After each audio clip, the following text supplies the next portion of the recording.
হে পরওয়ারদিগার, বান্দার চোখের জন্য নূর দেবার সুপারিশ করছি। তুমি যেভাবে তার দিলকে ঈমানের নূরে আলোকিত করেছ, ঠিক সেভাবেই তার চোখ দুটোকে আলোকিত করে দাও। ইউসুফ।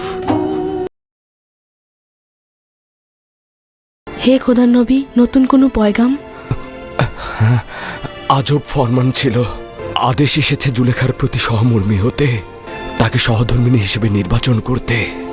বিবাহ, তাও আবার এই অক্ষম বৃদ্ধ নারীকে? সে তো অতিশয় দুর্বল ও বৃদ্ধ। একক ও অদ্বিতীয় খোদার ফরমান এটাই, এই বৃদ্ধ মহিলাকে আমি বিয়ে করব। তোমার মতাতে রূপবান স্ত্রী থাকতে কি আর কোন স্ত্রীর দরকার আছে? সে যেমন আছে তেমনই থাকুক, আমার জন্য তো কোনো পার্থক্য নেই। আমি খোদা তাআলার পয়গম্বরের কাছে কৃতজ্ঞতা জানাচ্ছি। যদি জুলেখা সুন্দরী ও অপরূপ হতো, আমি পয়গম্বরের ফরমানের প্রতি অনুগত্য পোষণ করতাম। বানু জুলেখা ও তার সঙ্গী সাথীগণ প্রবেশের অনুমতি চাইছে। ইউসুফ নবীর সুঘ্রাণ পাচ্ছি। আশা করেছিলাম খোদাবন্দের নবীর উপস্থিতিতে নিজেকে ধন্য করব। তুমি সেই জুলেখা? একদিন আমার অস্তিত্ব ছিল, এখন শুধু তুমি। এর মধ্যে জুলেখা নেই। জিজ্ঞেস করবে না আমার সব ধন সম্পত্তি কোথায়? জানি আমি, সবকিছু ইউসুফের জন্য ব্যয় করে দিয়েছ। জিজ্ঞেস করবে না আমার সকল প্রভাব প্রতিপত্তি কোথায়? শুনেছি সবকিছু আমার পথে ফানা করে দিয়েছ। জিজ্ঞেস করবে না আমার সকল সৌন্দর্য ও লাবণ্য কোথায় বিলীন হয়ে গেল? ইশকের দর্দ জানকে জ্বালিয়ে পুড়িয়ে ছারখার করে দেয়, আর দেহকে করে চূর্ণ বিচূর্ণ। এখন বলো তো দেখি, ইউসুফের জন্য তোমার ইশক কোথায়? ওই ইশক এখনো সুমহান, সমুন্নত রয়েছে সকল অস্তিত্ব দিয়ে।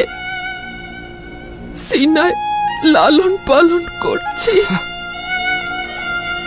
তোমার থেকে খবরহীন থাকার কারণে ক্ষমা চাইছি। উপরওয়ালার ইচ্ছায় সবচাইতে বড় ইচ্ছা, সে আমাকে খবরহীন করে রেখেছে। আমার অবহেলা ছিল না।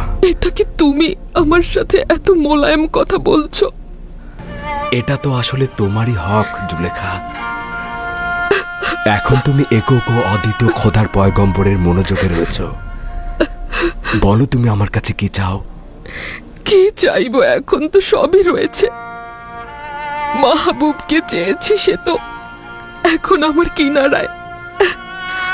মাহবুবকে চেয়েছি, সেও সাথে রয়েছে।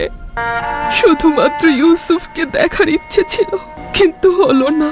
আমার চোখ দুটো আমি হারিয়ে ফেলেছি। যদি মাশুক তোমার দৃষ্টিশক্তি ফিরিয়ে দিতে নাও পারে, তবে মাবুদ তো রয়েছে। তুমি মাবুদের কাছে চাও, আমিও দোয়া করব। যদি খোদা তাআলার ইচ্ছা হয় তো তোমার চোখ দেখতে পাবে।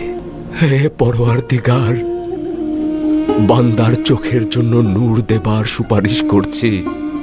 তুমি যেভাবে তার দিলকে ঈমানের নূরে আলোকিত করেছ, ঠিক সেভাবেই তার চোখ দুটোকে আলোকিত করে দাও। ইউসুফ, তুমি ইউসুফ, আমাকে কি করলে হে খোদার নবী? আমি তোমাকে দেখতে পাচ্ছি। আমি দেখতে পাচ্ছি।